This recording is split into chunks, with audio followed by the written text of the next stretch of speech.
इंदौर में एक परिवार को 53 घंटे तक डिजिटल हाउस अरेस्टिंग करके रखा गया। एक ऐसी वारदात सामने आई जिसने सभी को चौंका दिया और लाखों रुपए ऑनलाइन ट्रांसफर भी कर लिए गए हैं। यह पूरा मामला एक दंपति के साथ में हुआ है। क्राइम ब्रांच में इसमें शिकायत भी दर्ज करवाई गई है और अब इस पूरे मामले में पुलिस ने इस मामले को गंभीरता से लेते हुए जांच पड़ताल भी शुरू कर दी है। पूरे मामले में राजेश डंडोतिया एडिशनल डीसीपी के द्वारा बताया गया कि एक परिवार है जिसे अपने घर में ही डिजिटल हाउस अरेस्टिंग के माध्यम से 53 घंटे तक घर में ही बंधक बनाकर रखा गया है। उन्हें बताया गया था कि आपकी जो निजी डॉक्यूमेंट के दस्तावेज है वह विभिन्न स्थानों पर प्रयोग किए गए हैं और स्वयं को एक जांच एजेंसी का वरिष्ठ अधिकारी उनके द्वारा बताया गया था। दंपति काफ़ी डरा और सहमा था। इस कारण से दंपति के द्वारा 9 लाख रुपए की राशि ऑनलाइन तरीके से हस्तांतरित भी कर दी गई थी। पूरे मामले में पुलिस और साइबर टीम की मदद ली जा रही है। लगातार जांच पड़ताल भी की जा रही है। शिकायत के आधार पर यह जांच लगातार तेज कर दी गई है। लेकिन यह एक ऐसा पहला मामला सामने आया जिसमें ऑनलाइन तरीके से एक घर में अपहरण कर रखा गया, जिसमें ऑनलाइन तरीके से एक घर में दंपति को बंधक बनाकर 53 घंटे तक रखा गया और राशि भी हड़प ली गई। तो साइबर क्राइम के साथ उन्होंने खुद से ही कनेक्ट किया। साइबर क्राइम वालों ने पूछना चालू किया सब चीज़ें कि क्या हुआ है, क्या कंप्लेंट है आपकी। उस पर बात हुई कि ऐसे ऐसे पार्सल थाईलैंड में गया है, ऐसे फेडेक्स से हमें कॉल आया था और वो रिसीव नहीं हुआ है। उसके कंटेंट्स हमें बताए गए हैं। इस कंटेंट के हिसाब से उन्होंने बोला कि आप कंप्लेंट दर्ज करवाइए।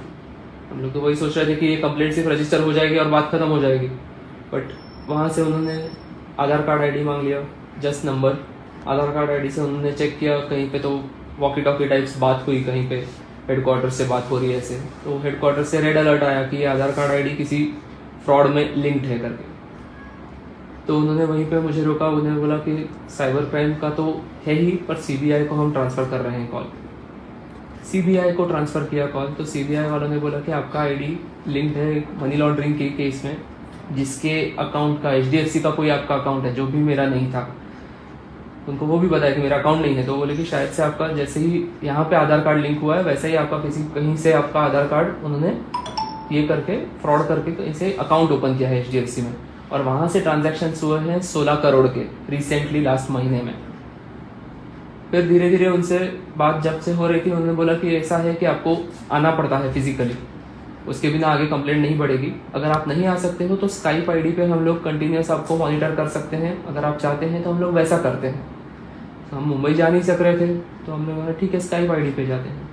स्काइप आईडी पे उन्होंने वीडियो कॉल। थाना क्राइम ब्रांच में एक कंप्लेंट आई है जिसमें कि डिजिटल हाउस अरेस्ट का मामला सामने आया है, जिसमें डॉक्टर दंपति के द्वारा यह बताया गया कि किस तरह से उसको संडे को 12 बजे कॉल आया। एक फेडेक्स इंटरनेशनल का कॉल था कि हम फेडेक्स इंटरनेशनल कुरियर सर्विस से बोल रहे हैं, आपकी कुरियर जो थाईलैंड में डिलीवर होना था वो अभी तक नहीं हुआ है। कस्टमर केयर से फिर मेरे पास फोन आया। फिर उन्होंने बोला कि आपकी जो डिलीवरी थी, जो आपका पार्सल था उसमें MDMA ड्रग्स निकला है। फिर उसके बाद ये बोला कि आपका जो ह्यूमन ट्रैफिकिंग में आपके अकाउंट डॉक्यूमेंट्स यूज हुए हैं। इसके अलावा फिर आपके जो बच्चे हैं, बच्चों की किडनैपिंग में जो बच्चों के ऑर्गन्स निकाले गए हैं उसमें भी आपके डॉक्यूमेंट्स यूज हुए हैं।